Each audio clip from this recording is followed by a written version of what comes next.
वटपौर्णिमा 2026 हे नियम आवर्जून पाळा, अखंड सौभाग्य प्राप्त होईल. नमस्कार मित्रांनो, श्री स्वामी समर्थ. सौभाग्य प्राप्त होईल. हिंदू धर्मात प्रत्येक सण अगदी उत्साहात साजरा केला जातो. हिंदू धर्मात व्रत आणि सणांना विशेष महत्त्व दिले गेले आहे. यापैकीच एक म्हणजे वटसावित्रीचे व्रत, जे विशेषतः विवाहित महिला त्यांच्या पतीच्या दीर्घायुष्यासाठी आणि आनंदी वैवाहिक जीवनासाठी पाळतात. हे व्रत स्त्री शक्ती, समर्पण आणि प्रेमाचे प्रतीक मानले जाते आणि सत्यवान यांच्या कथेवर हे व्रत आधारित आहे, ज्यामध्ये सावित्रीने तिच्या तपश्चर्याने आणि दृढ निश्चयाने यमराजाकडून तिच्या पतीचे जीवन, तिच्या पतीचे प्राण परत मिळवले. धार्मिक मान्यतेनुसार वटपौर्णिमेच्या दिवशी व्रत केल्यामुळे तुमच्या पतीचे आयुष्य वाढते आणि वैवाहिक आयुष्य सुखी होते.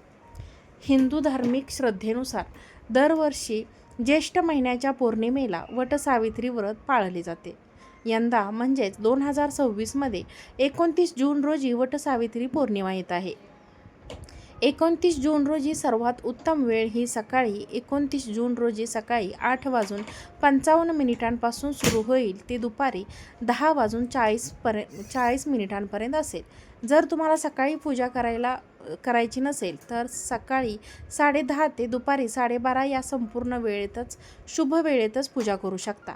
सकाळी असणारा राहू काळ आणि भद्रा काळ टाळूनच पूजा संपन्न करायची आहे. वटसावित्री व्रत हा एक पवित्र आणि आदरणीय सण आहे, जो स्त्री शक्तीशी आणि वैवाहिक प्रेमाचे प्रतीक आहे. या दिवशी केलेल्या उपवासाचे आणि उपासनेचे फळ तेव्हाच मिळते जेव्हा पूर्ण भक्तीने, नियम आणि शिस्तीने केले जाते. वटसावित्री व्रताच्या दिवशी महिला उपवास करतात आणि वटवृक्षाची पूजा करतात. हे झाड त्रिमूर्ती ब्रह्मा, विष्णू आणि महेश यांचे प्रतीक मानले जाते. या दिवशी महिला निर्जनी उपवास करण्याची आणि झाडाला प्रदक्षिणा घालण्याची आणि प्रतिज्ञा घेतात. परंतु या पवित्र उपवासाचे पूर्ण फायदे तेव्हाच मिळतात जेव्हा ते सुद्धा आचरणाने आणि नियमांचे पालन करून पाळले जातात. जर उपवास करताना न कळत काही चुका झाल्या तर त्याचा उपवास करणाऱ्या व्यक्तीवर विपरीत परिणाम होऊ शकतो. म्हणूनच प्रत्येक विवाहित महिलेने या दिवशी सर्व नियमांचे काळजीपूर्वक पालन करावे. वटपौर्णिमेच्या पूजेसाठी लागणारे साहित्य आपण पाहूयात. विविध शुभ साहित्यांच्या आधारे वटपौर्णिमेची पूजा केली जाते. वटपौर्णिमेच्या दिवशी तांब्याचा कलश, पंचामृत, पंचपात्र, चौरंग, पाट, फुले आणि दुर्वा, हिरव्या किंवा लाल रंगाचे एक वस्त्र, तुळशीपत्र, 5 नाणी, वटसावित्रीचे पूजेचे पुस्तक, अष्टगंध, हळदी कुंकू, 5 फळे, खडीसाखर, गूळ, 2 खोबऱ्याच्या वाट्या, 10 सुपाऱ्या, 35 विड्याची पाने, तूप, 2 बदाम, 2 खारका, दूध, साखरेचा नैवेद्य, सूतगुंडी इत्यादी गोष्टी वटपौर्णिमेच्या पूजेसाठी आवश्यक असतात. आता काही ठिकाणी पूजेच्या साहित्यामध्ये काही गोष्टी घेतल्या जात नाहीत, तर काही ठिकाणी अजून या साहित्यामध्ये दुसऱ्या गोष्टी ॲड केल्या जातात. तुमच्याकडे ज्या गोष्टी पूजेच्या साहित्यात वापरल्या जातात त्याप्रमाणे तुम्ही कमी जास्त करू शकता. तसेच या ठिकाणी चौरंग, पाट अशा काही गोष्टी घरी वडाचे झाड आणून त्याची देखील पूजा केली जाते. त्या हिशोबाने देखील सांगितले आहेत. त्यानुसार तुम्ही बाकीची पूजा साहित्य कमी जास्त करू शकता. जर बाहेर मोठ्या वडाच्या झाडाची पूजा करायला जाणार असाल तर वटपौर्णिमेच्या पूजेची योग्य पद्धत, वैदिक शास्त्रानुसार कोणतीही पूजा योग्य विधी आणि नियमानुसार केल्याने त्याचा विशेष लाभ आपल्याला मिळतो. त्यामुळे स्त्रियांनी वटपौर्णिमेची पूजा देखील अत्यंत योग्यरित्या करायला हवी. सर्वप्रथम वटपौर्णिमेच्या दिवशी स्त्रियांनी सकाळी लवकर उठून स्नान करून साज शृंगार करावा. त्यानंतर पूजेच्या साहित्यात असणाऱ्या सुपारीच्या साहाय्याने श्री गणेशाची स्थापना करावी. नंतर त्यावर अक्षता आणि हळदी कुंकू अर्पण करावे. त्यानंतर सुपारीची स्थापना करत त्याची पूजा करावी. ओटीसुद्धा भरून घ्यावी. पुढे वटवृक्षाला 7 वेळा जल अर्पण करावे आणि प्रदक्षिणा घालावी. आपण घेतलेली सूतबंडल वटवृक्षाला गुंडाळून 7 वेळा फेऱ्या घालाव्यात, म्हणजेच प्रदक्षिणा घालावी.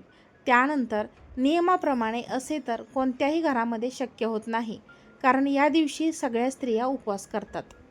परंतु घरातील सदस्य देखील असतील त्यांच्यासाठी सुद्धा मांसाहार घरामध्ये या दिवशी बनवू नका.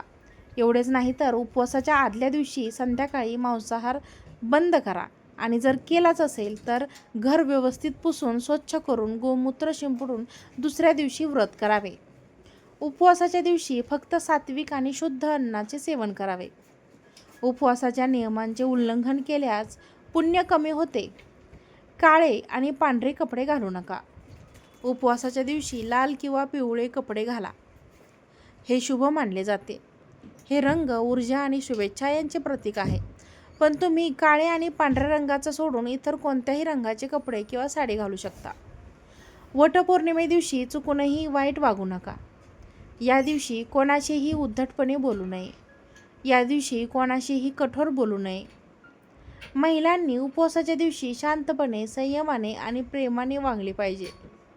उपवासाची भावना सेवा, प्रेम आणि भक्तीवर आधारित असते.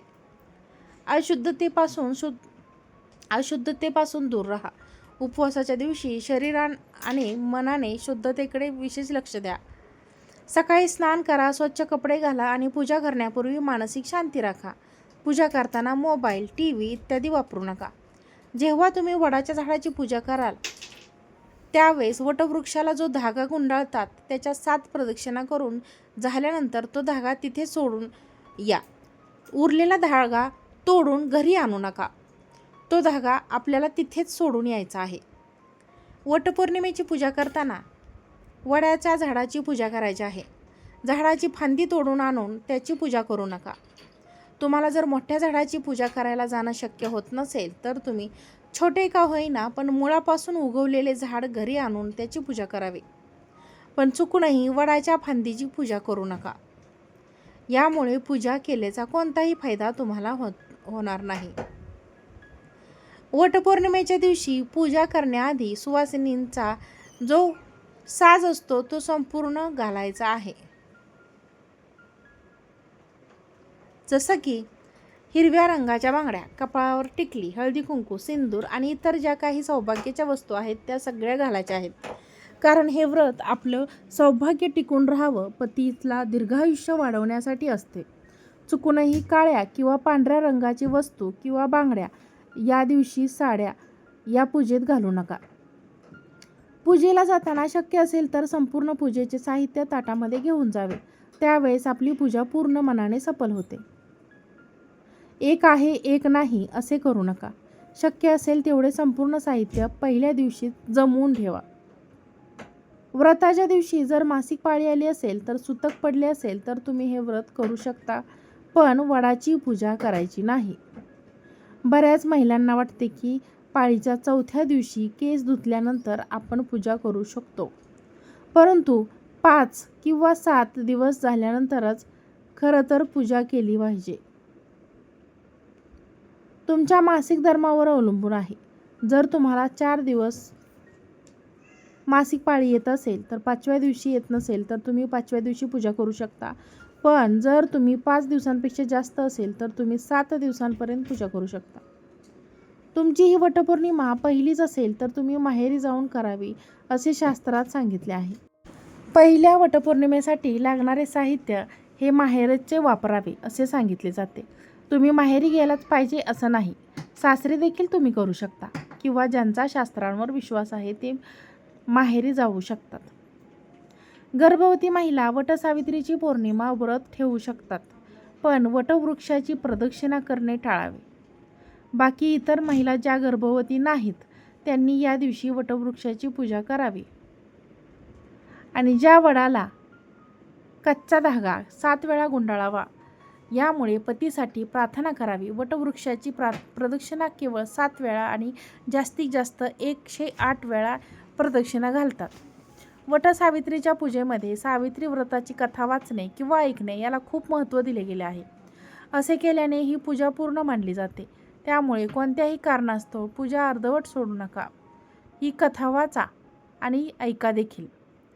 वटसावित्रीचा उपवास ठेवण्याचे 2 मार्ग आहेत. पहिले मार्ग म्हणजे वडाची पूजा करून झाल्यावर तुम्ही फळे खाऊन उपवास सोडू शकता किंवा पुरणपोळी अथवा गोडाचा नैवेद्य खाऊ देखील तुम्ही उपवास सोडू शकता.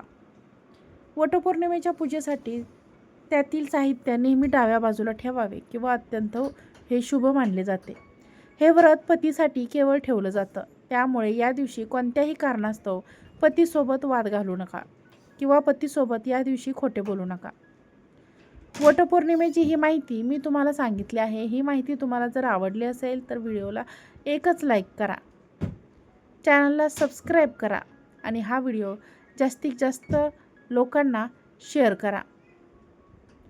आजचा व्हिडिओ पाहिल्याबद्दल तुम्हा सर्वांचे मनापासून खूप खूप धन्यवाद. श्री स्वामी समर्थ.